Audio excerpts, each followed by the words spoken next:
యాదాద్రి భువనగిరి జిల్లాలో పెద్ద పులి సంచారం కలకలం రేపుతోంది. రాజపేట మండలం బేగంపేట గ్రామంలో పులి పాదముద్రల్ని గుర్తించారు అధికారులు. తుర్కపల్లి మండలం ఇబ్రహీంపూర్ గ్రామంలో 2 లేగదూడల్ని పెద్ద పులి వేటాడిందని అధికారులు తెలిపారు. పెద్ద పులి తిరుగుతుండటంతో రైతులు, గొర్రెల కాపర్లు జాగ్రత్తగా ఉండాలని ఫారెస్ట్ అధికారులు హెచ్చరించారు. ప్రజలు గుంపులుగానే బయటకు వెళ్లాలని సూచించారు. పెద్ద పులికి హాని తలపెట్టాలని చూస్తే చర్యలు తీసుకుంటామని ఫారెస్ట్ అధికారులు హెచ్చరించారు. మరోవైపు పెద్ద పులి సంచారంతో పలు గ్రామాల ప్రజలు భయాందోళనకు గురవుతున్నారు.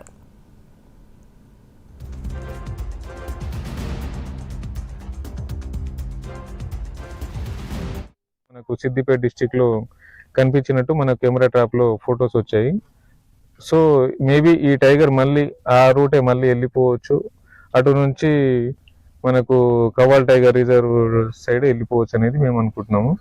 సో దీని పరంగా మేము అంటే ఈ ఇష్యూస్ ని చూసుకుంటూ మేము అనలైజ్ చేసుకుంటూ అందరికీ ఒక మెసేజ్ ఇస్తున్నాం. మీరు అదేంటి దీన్ని హానికర పరిచే విధంగా ఏ చర్యలు తీసుకోవద్దు, మీరు అది దానంతా అదే వెళ్ళిపోతుంది అని చెప్పేసి చెప్తున్నాం.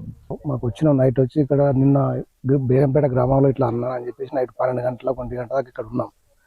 ముందు వెళ్ళిపోయి మళ్ళీ 5 గంటలకు వచ్చేసరికి ఈ పరిణామం జరిగింది.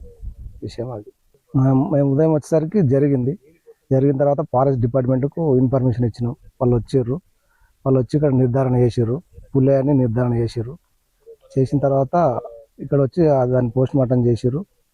తర్వాత ఇక అక్కడ నుండి మా బోధలు షిఫ్ట్ చేసుకొని మా జాగ్రత్తమే ఉండాలని ఆశిస్తున్నాం. అంటే నువ్వు కట్టేసిన దగ్గర లేగదూడలు కట్టేసిన దగ్గర 2 లేగదూడలు ఉన్నాయి, ఇంకేమన్నా ఉన్నాయి. పిల్లల తల్లు 10 ఉన్నాయి.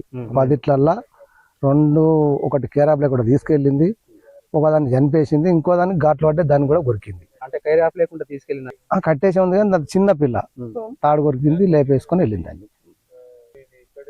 అది జరిగిన విషయం. అది ఒకటి కేరాప్ లేకుండా కొరికేసింది, చనిపోయింది, చంపేసి బ్లడ్ తాగింది, ఒకదాన్ని తీసుకెళ్ళింది, ఇంకో దానికి కొరికేసింది.